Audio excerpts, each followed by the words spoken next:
Anna Karenina. By Leo Tolstoy. Plot overview. The Oblonsky family of Moscow is torn apart by adultery.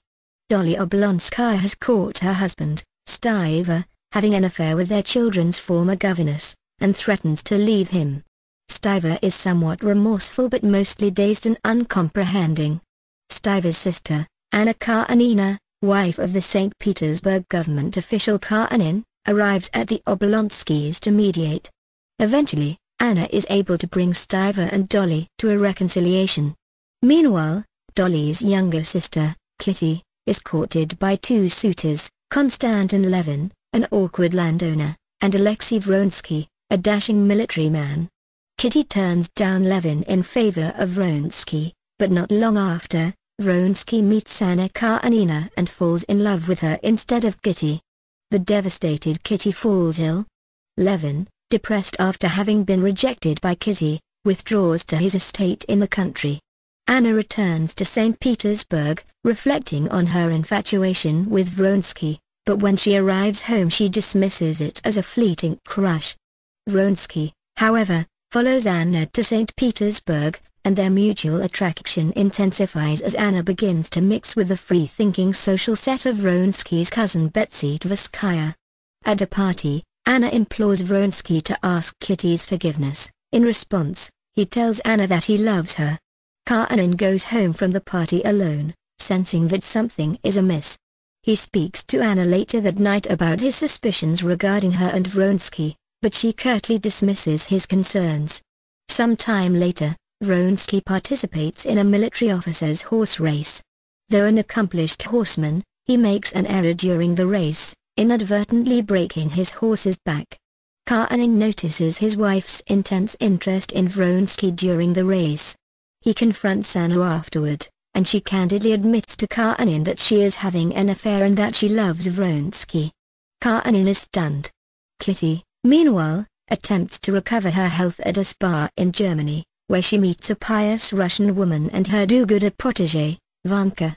Kitty also meets Levin's sickly brother Nikolai, who is also recovering at the spa. Levin's intellectual half-brother, Sergei Kuznishev, visits Levin in the country and criticizes him for quitting his post on the local administrative council. Levin explains that he resigned because he found the work bureaucratic and useless. Levin works enthusiastically with the peasants on his estate but is frustrated by their resistance to agricultural innovations. He visits Dolly, who tempts him with talk of reviving a relationship with Kitty. Later, Levin meets Kitty at a dinner party at the Oblonsky household, and the two feel their mutual love. They become engaged and marry. Karenin rejects Anna's request for a divorce. He insists that they maintain outward appearances by staying together. Anna moves to the family's country home, however, away from her husband. She encounters Vronsky often, but their relationship becomes clouded after Anna reveals she is pregnant.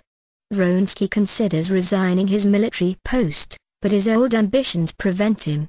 Karenin, catching Vronsky at the Karenin country home one day, finally agrees to divorce.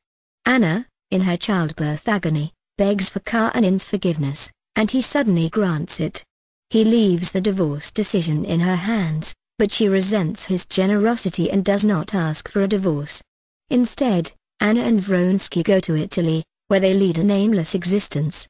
Eventually, the two return to Russia, where Anna is spurned by society, which considers her adultery disgraceful. Anna and Vronsky withdraw into seclusion, though Anna dares a birthday visit to her young son at Karenin's home. She begins to feel great jealousy for Vronsky, resenting the fact that he is free to participate in society while she is housebound and scorned. Married life brings surprises for Levin, including his sudden lack of freedom. When Levin is called away to visit his dying brother Nikolai, Kitty sparks a quarrel by insisting on accompanying him. Levin finally allows her to join him. Ironically, Kitty is more helpful to the dying Nikolai than Levin is, greatly comforting him in his final days. Kitty discovers she is pregnant. Dolly and her family join Levin and Kitty at Levin's country estate for the summer. At one point, Stiva visits, bringing along a friend, Veslovsky, who irks Levin by flirting with Kitty. Levin finally asks Veslowski to leave. Dolly decides to visit Anna, and finds her radiant and seemingly very happy. Dolly is impressed by Anna's luxurious country home but disturbed by Anna's dependence on sedatives to sleep. Anna still awaits a divorce. Levin and Kitty move to Moscow to await the birth of their baby, and they are astonished at the expenses of city life. Levin makes a trip to the provinces to take part in important local elections, in which the vote brings a victory for the young liberals. One day, Stiver takes Levin to visit Anna, whom Levin has never met. Anna enchants Levin, but her success in pleasing Levin only fuels her resentment toward Vronsky. She grows paranoid that Vronsky no longer loves her. Meanwhile, Kitty enters labor and bears a son. Levin is confused by the conflicting emotions he feels toward the infant. Stiver goes to St. Petersburg to seek a cushy job and to beg Karenina to grant Anna the divorce he once promised her. Karenina, following the advice of a questionable French psychic, refuses. Anna picks a quarrel with Vronsky, accusing him of putting his mother before her and unfairly postponing plans to go to the country. Vronsky tries to be accommodating, but Anna remains angry. When Vronsky leaves on an errand, Anna is tormented. She sends him a telegram urgently calling him home, followed by a profusely apologetic note. In desperation, Anna drives to Dolly's to say goodbye, and then returns home. She resolves to meet Vronsky at the train station after his errand, and she rides to the station in a stupor. At the station, despairing and dazed by the crowds, Anna throws herself under a train and dies. 2 months later, Sergei's book has finally been published, to virtually no acclaim. Sergei represses his disappointment by joining a patriotic upsurge of Russian support for Slavic peoples attempting to free themselves from Turkish rule. Sergei, Vronsky, and others board a train for Serbia to assist in the cause. Levin is skeptical of the Slavic cause, however. Kitty becomes worried by Levin's gloomy mood. He has become immersed in questions about the meaning of life but feels unable to answer them.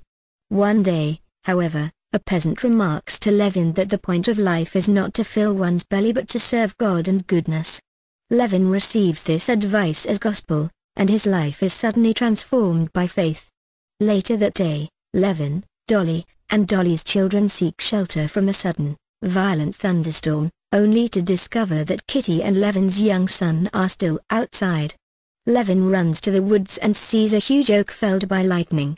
He fears the worst, but his wife and child are safe. For the first time, Levin feels real love for his son, and Kitty is pleased. Levin reflects again that the meaning of his life lies in the good that he can put into it.